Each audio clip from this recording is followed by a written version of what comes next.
Hey everybody, Michael Snyder, Pacific Northwest Weather Watch. Today is September 13th, and right now we're looking at the mid-level water vapor loop, and you can see the ridge building. We're going to be warming up here as we go through the end of the week and towards this weekend. We'll take a look at those details, and we'll take a look at the potential system moving through early next week as well, and we'll take a look at fantasy forecast towards the end of the run as always. Now looking at CTAC yesterday, 69 degrees, a bit below average, and we did it. We squeezed out some measurable precip, officially 0.05 of an inch of rain there for CTAC yesterday, just enough to wet the lawn, maybe start to bring it back to life here.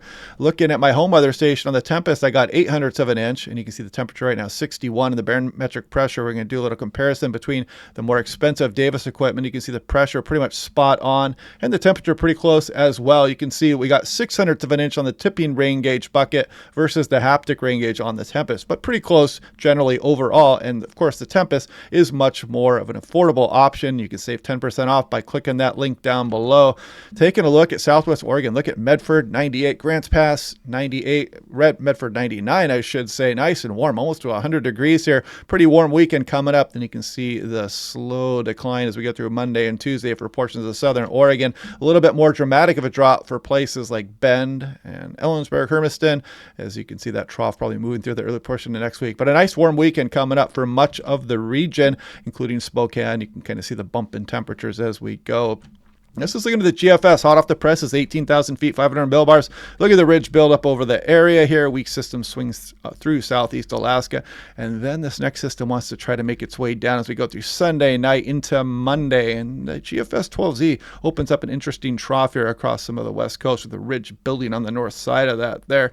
Yeah, interesting stuff. We'll watch to see how this goes, because yesterday it was actually the previous model run at that was showing different trough trajectory, and the European shows a little bit something different as well. We'll go ahead and look at that in some detail here over the next couple of days. And of course, we'll start to get the high resolution models here in range as well. This is the European yesterday afternoon's ensemble at 500 millibars. So this is an average of all 50 ensemble members. You can see the ridge building along the Pacific Northwest here. Good model agreement in the short term. And then here goes this system. You can see it does not open up that trough near as much, but of course it's going to be more smoothed out because it is the average of all 50 ensemble members, and kind of shows this ridge nosing into our region here as well. And if you look out far enough towards the end of September, you can kind of see some general troughing here. Maybe we'll start to get a little bit more active as we go through later September.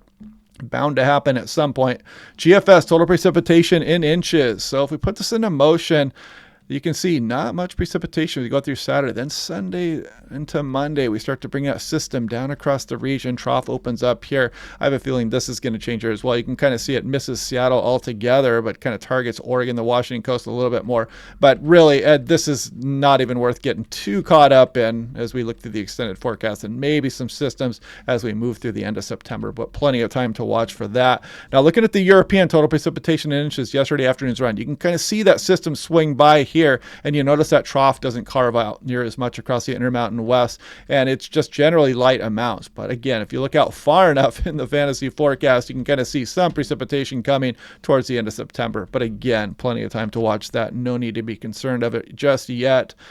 Seattle Metro, check it out through Sunday, 80-degree plus temperatures here before the trough rolls through, and it does show that potential for some precip as we go through the day Monday. So that's the one we'll be watching here. We'll try to get some better model agreement on that, and we'll get some high resolution models in range here in a few days. Portland, Oregon, look at these temperatures up towards 90 degrees as we go through the weekend. Then the trough rolls through, even some precipitation possible down into portions of Oregon with the next system. Spokane Metro, you can see nice warm weekend coming up, and the general downtrend as we go through next week as well. So this is looking up towards 5,000 feet. And as I put this in motion, you don't need me to tell you that the atmosphere above us is warming up pretty well. Even a little bit of offshore flow coming up as we go through Friday. Then you can see the system start to encroach on us. This is last night's European run, the 06Z, as we start to bring that system and start to cool things off a bit as we go into the early portions of next week. Here's 925 millibar winds, about 2,500 feet off the surface. And if we put that into about Thursday morning here, you can kind of see that offshore component going on. It's going to warm up here quite nicely. And then the next system starts to arrive here as we go towards the end of the weekend. You can kind of see it off to the northwest on the page here. This is looking at National Blend of models, and this is today. You can see probably some low 70s around. Look at the Willamette Valley getting up towards 80 degrees. And if we go tomorrow, look at the warm up, upper 80s.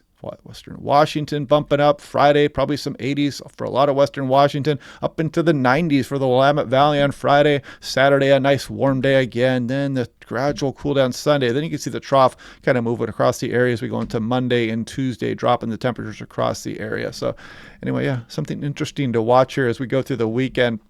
Looking off into fantasy windstorm forecast here, you can see there are a few ensemble members for Coolute on the northwest Washington coast that do show some gusty winds, but nothing too crazy out there. And there's plenty of ensemble members that do not show any notable wind at all. This is Seattle-Tacoma looking way out towards the end of September, but you can see that system coming through here as we go through the day Monday. Hopefully we can squeeze some measurable precipitation out of that. Kind of yet to be determined. You can see some of these ensembles don't have anything. A few of them do have an inch or 2/10 of an inch of rain as well. If you look off into the extended portion of September, you can see some of these juicier ensemble runs, but again, huge variability associated with that, purely fantasy at this point. And I'm still working on the El Nino video. That, the data is not out yet. It came out on August 10th. It comes out once a month, and I thought it would be out by now, but it's probably coming here in the next day or two.